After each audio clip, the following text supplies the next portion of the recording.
Good morning प्यारे विद्यार्थियों। गायत्री के इस YouTube चैनल पे आप सभी का स्वागत है। हमने पिछले अध्याय में पढ़ा था शब्द शुद्धि का भाग 3। आज हम उसके आगे का भाग 4 पढ़ेंगे, जिसमें हम सबसे पहले लेते हैं इत प्रत्यय संबंधी अशुद्धियाँ। कुछ शब्द ऐसे होते हैं जहाँ इत शब्द लगते ही शब्द परिवर्तित हो जाता है और हम उस शब्द को गलत कर बैठते हैं। तो ऐसे कुछ शब्द हम लेंगे जिससे कि हमारी अशुद्धियाँ दूर हो जाए। पहला हमने शब्द लिया है प्रकोपित। प्रकोपित में जब हम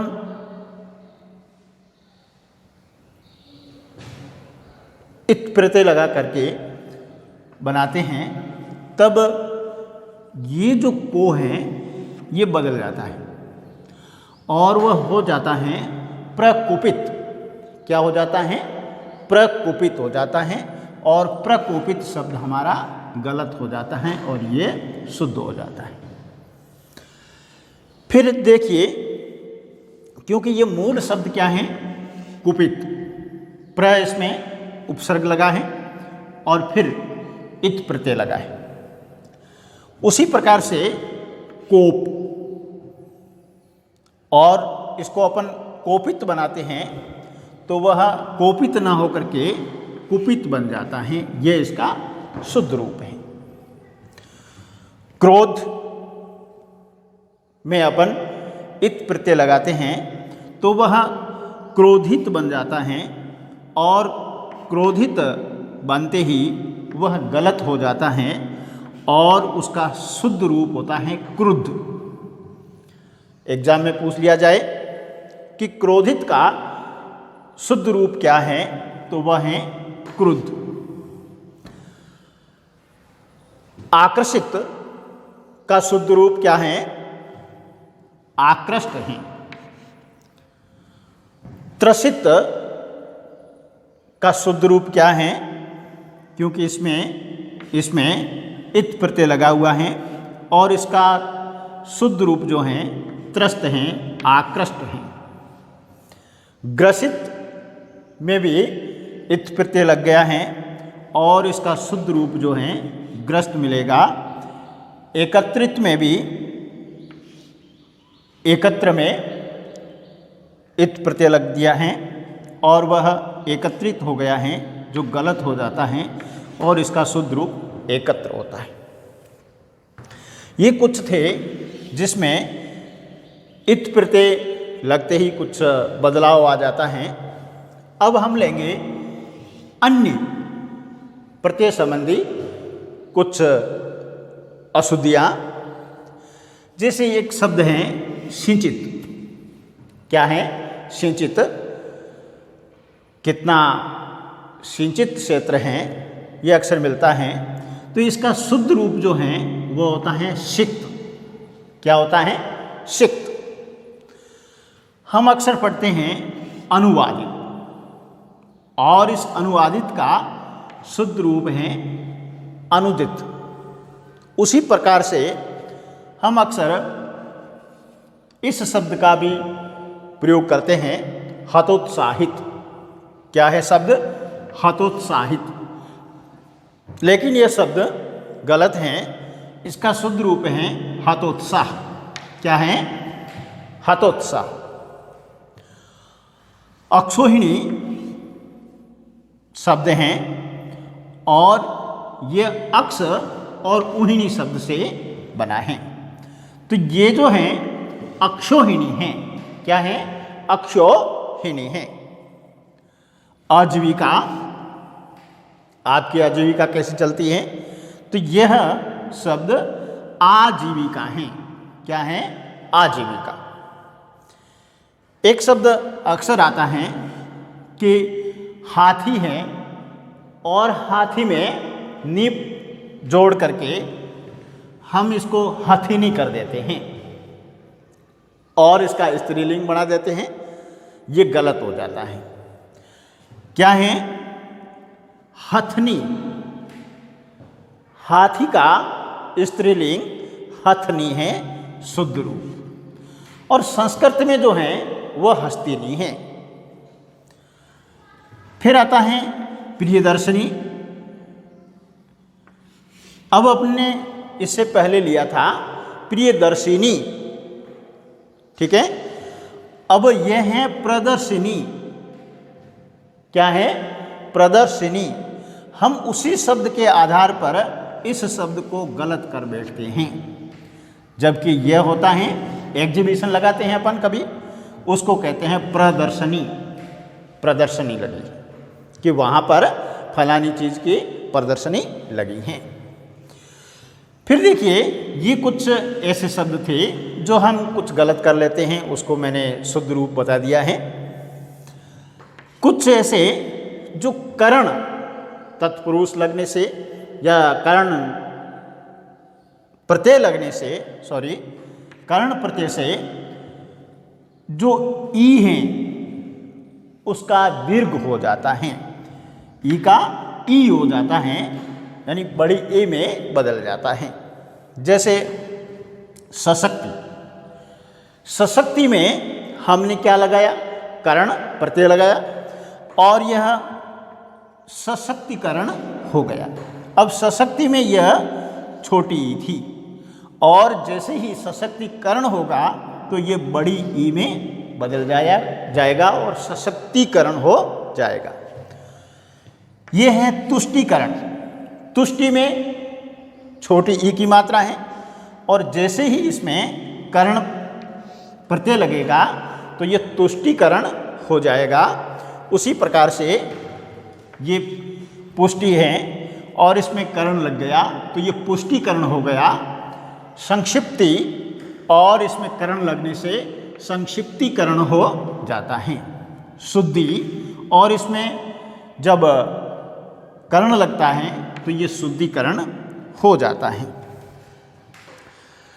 इस प्रकार से कुछ शब्द हम करण प्रत्यय लगा करके गलत कर देते हैं, कुछ हम इत प्रत्यय लगाकर गलत कर देते हैं, और कुछ अन्य प्रत्यय से संबंधित भी गलत हो जाते हैं।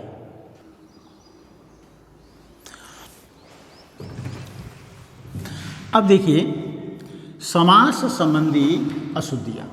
किससे संबंधी? समास से संबंधी। जैसे एक शब्द है दो गुना। क्या है? दो गुना। अब ये समासिक शब्द बनेगा तो क्या हो जाएगा? दुगुना हो जाएगा। क्या होगा? दुगुना। ये बन गया आपके दो मुहा या दो मुही, तो ये समासिक शब्द दो मुही हो गया है, ये शुद्ध हैं। दो मंजिला, दो मंजिला हो गया शुद्ध रूप इसका। दोपहर, दोपहर हो गया।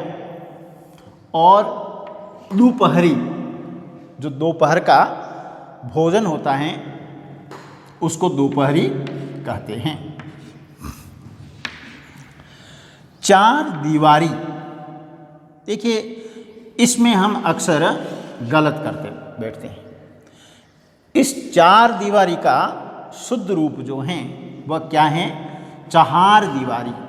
चहार दीवारी, क्योंकि ये फारसी का शब्द है, और फारसी का शब्द होने के कारण इसका अर्थ जो बनता है वह ढकने वाली दीवार, यानी चारों ओर से ढकी हुई, घिरी हुई वो दीवार चाहर दीवार कहलाती हैं। फिर नवरात्रि, यह जो है समासिक शब्द नवरात्र बन जाता है शुद्ध रूप इसका। एक तारा, वाद्य यंत्र जो एक तार से बजने वाला होता है, वह एक तारा न होकर के इक तारा होता है। क्या होता है? इक तारा। हम अक्सर लिखते हैं छुबे चुक, सुबे चुक, तो ये सुबे चुक जो है शब्द गलत हो जाता है, सुबे छू होता है। क्या होता है? सुबे छू। उसी प्रकार से अहर निशा, रात दिन। अब ये अहर्निशा जो हैं शुद्ध रूप इसका अहर्निश हो जाता है। क्या होता है? अहर्निश। चतुर्दिशा इसका शुद्ध रूप है चतुर्दिश हो जाता है। तो ये कुछ थे हमारे शब्द जो समास से जुड़े हुए थे और हम उनको अक्सर गलत करते हैं।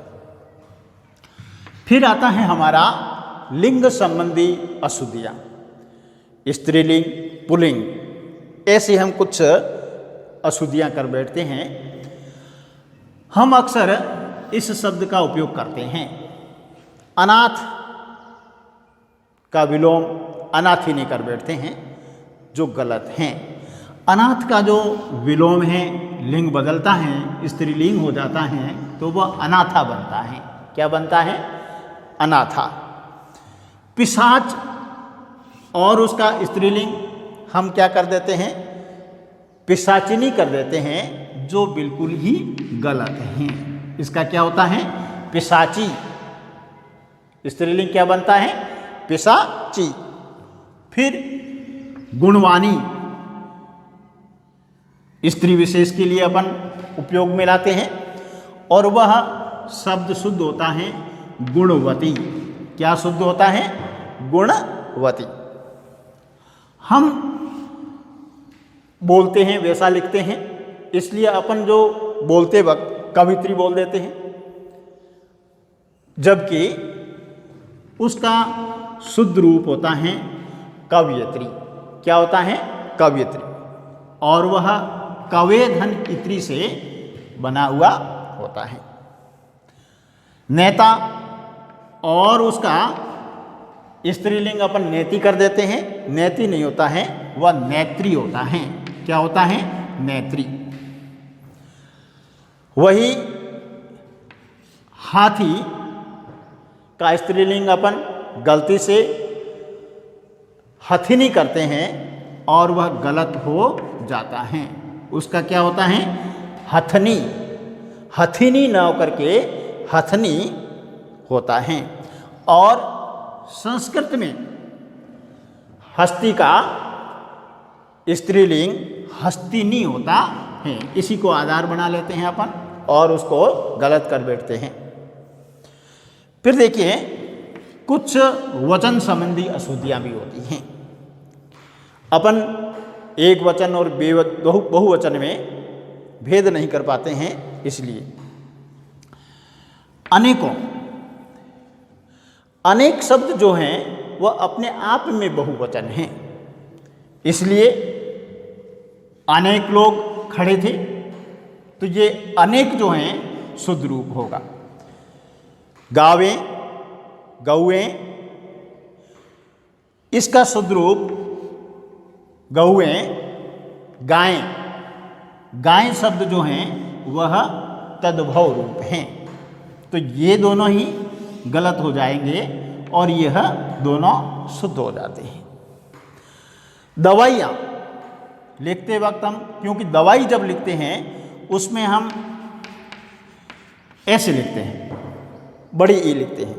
अब इसको बहुवचन बनाते हैं तब हम सीधा सा इसको ये कर देते हैं, दवाइयाँ हो जाता है। ये हमारा गलत हो जाता है, जबकि यह शुद्ध रूप होता है।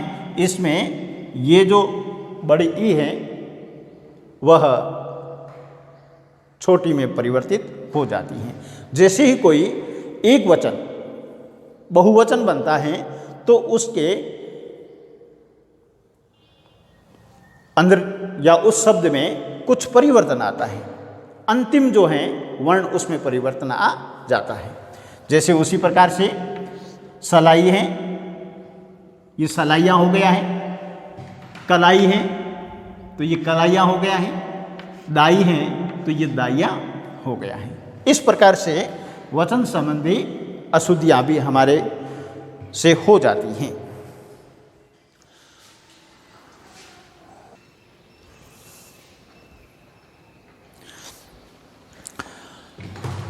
देखिए,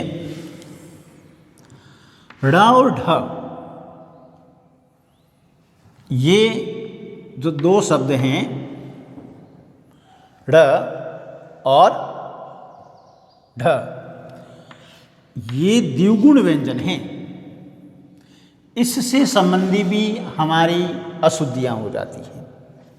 देखिए कुछ इसमें ये दो ऐसे वर्ण हैं जो मात्र किसमें हैं, हिंदी में हैं। यह संस्कृत में नहीं है। फिर ये वर्ण जो हैं नुक्ते वाले, और इस वर्ण की विशेषता है कि किसी शब्द में या तो वह बीच में आएंगे या अंत में आएंगे। इन दो वर्णों से कोई भी शब्द प्रारंभ नहीं होता है। क्या नहीं होता है? कोई भी शब्द प्रारंभ नहीं होता है। ये दो तीन चीज़ें ध्यान में रखनी हैं। एक तो ये है कि ये वर्ण किस में है, हिंदी में है। संस्कृत में ऐसे वर्ण नहीं हैं। संस्कृत में मात्र यही वर्ण है, दो द्विगुण व्यंजन नहीं है। और तीसरा ये है कि इनसे कोई भी शब्द प्रारंभ नहीं होता है। ये शब्द के मध्य में आएगा या अंत में आएगा। देखते हैं इसके उदाहरण। जैसे ये है सड़क, और इसी को अपन ये लिखें तो ये सड़क हो जाएगा। क्या होगा? सड़क। तो इसका शुद्ध रूप है सड़क। तो ये मध्य में आया, ठीक है। फिर हमने ये शब्द लिया है मेढक। क्या लिया है? मेढक। और यहाँ पर भी इसके जो नुक्ते वाला ढ है और ये मेढक शब्द बना है। इसमें ये लिखा हुआ मेढक होगा तो ये गलत हो जाएगा। मेढक गलत है, मेढक इसका शुद्ध रूप है। अब देखिए ये पंडित, यहां पर अनुनासिकता का चिन्ह लगा हुआ है, पंचम वर्ण का चिन्ह लगा हुआ है। अब ऐसा जो लिखा हुआ होता है और इस पंडित है, ये ड है, ड़ नहीं। अब जब इसमें ड़ लगा हुआ है और होना चाहिए ड,